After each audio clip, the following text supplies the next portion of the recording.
I'm David Mazay. This is Mazay Formula. This is my 1993 Mazda Rx7 4-rotor.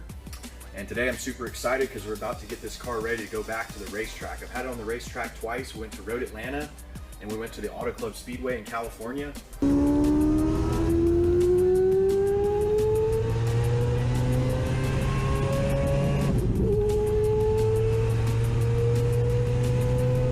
But we've never been on the Barber Motorsports Park racetrack, and that's our local track. It's very beautiful. It's actually a museum as well. They got bikes up there, and it's a great place. They've run the Indy cars out there, and I've always wanted to take this car out. Vintage motorcycle racing. They have Barber Vintage Fest there as well. Yeah. They do the vintage. They also do historic racing with cars up there too. Yeah, old school stuff. Old school stuff. Yeah. So we're gonna get this thing ready for the track. You know, it's been 3 years in the making, and there's a few little things we need to do to get it ready to go. We got to swap the brake pads, change the brake fluid, and I'm gonna go over all that with you guys. Thanks for watching. All right, guys. So one of the first changes we did to this car since the last time we were at the racetrack was went to dual master cylinders, manual brakes with a bias bar. So this allows us to adjust the brake bias from the front to the rear, and it also gives us two separate systems, which kind of acts like a fail-safe and protects us on the track. It gives us a good pedal feel as well.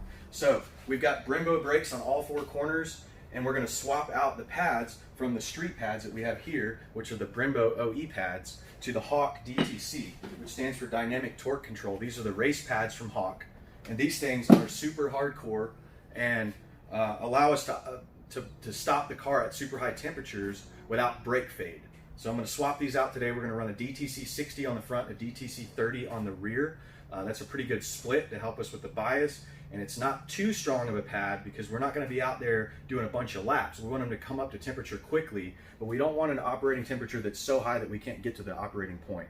So we're going to run a 60 and a 30 split, and I'm going to get to work and show you how to install them.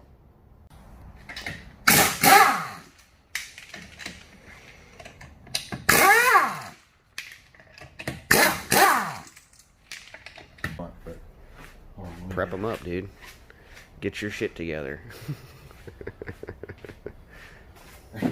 Yeah. Just gonna use a little bit. Yeah, like a little goes a long way on those, bro. Yep.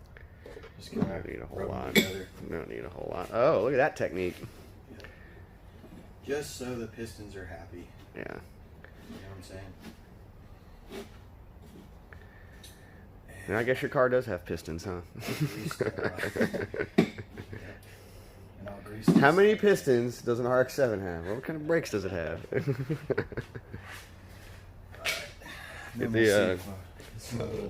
About these and Z32s is you don't have to take the caliper off to swap the pads. You can just take like these pins out there, as he's doing, and just swap them out.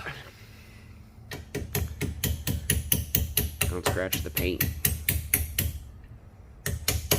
Ready? Yeah. Success. These are the Power Stop street pads. These work great for cooler temperatures, but you need something that doesn't fade when it gets hot. These are the DTC 60s. I've never ran these before, so we're gonna fuck around and find out. Yeah, give us some more bite, dude. You know what I'm saying? So get them in there. We'll slide these bad boys in, just like that. Lubricate the back of them so they don't squeal and the pistons don't like to stick to them when you try to pull them out later. And lube the pins too. We're gonna lube the pins so they slide freely. Yeah, the Z32 brakes on my car are a little bit easier to do than these, which is weird. You'd think the Brembos, you know, being like way more money.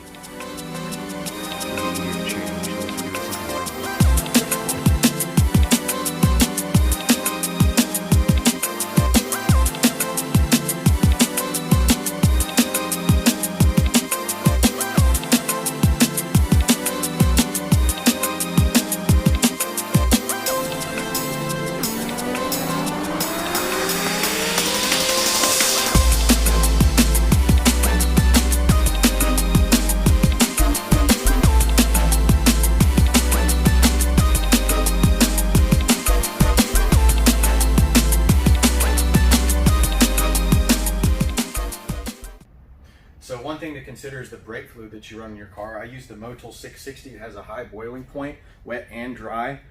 It's a big difference from the .3, .4 that you buy at the parts store. Even though the .3, .4 rating is a good fluid, if you buy something like a .4, this .4 is actually a higher boiling point than what you can get at the parts store.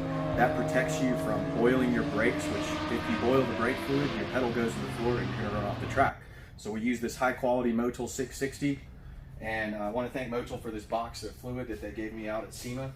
And I just flushed the system. We got that in there in our dual master cylinders, and we're ready to rock. All right, so now that we got the brakes squared away, the next thing we're going to look at is the Accusump that we just installed and the upgraded water intercooler reservoir for the water system. So if you want to come around here and check this out, this blue thing is the Accusump.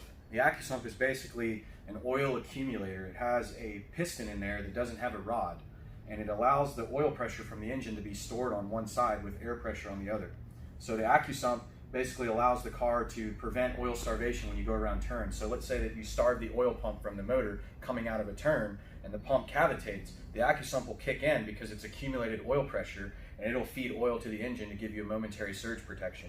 So we got this thing reinstalled and we're ready to go. And then the next thing we've got is this upgraded water to intercooler reservoir that holds the water for the system. We've upgraded to a 2.5 gallon up here, and we've got 5 gallons down here for a total of almost 8 or 9 gallons of water. And that just gives us more volume so we can have more time on throttle without heat soaking the system. And again, we've got this intake scoop on the top here, which is going to cool the water through this heat exchanger in the back. We've got 2 heat exchangers behind the seats, and that all interacts with the water that's inside this tank here. And we've got this Stewart E&P pump, which is a badass pump that flows a lot of water. We've increased our flow rate from 4 gallons per minute to over 15 gallons per minute. So we're ready to rock and roll, man. Car's ready to go on the track. We've got upgraded spring rates. I want to thank Fortune Auto for helping us out with the springs. And we've got new brakes. Everything's set up, ready to rock. We've got the car dialed in on the dyno. We got 1,000 horsepower ready to go. We're probably going to start out at 600 and click up every single lap till we feel comfortable. Take a look at the logs. And I just want to hear this thing rip. We're not trying to get a time right now. We just want to shake it down. But it's ready to go, man. Super stoked, and thanks to everybody that's participated.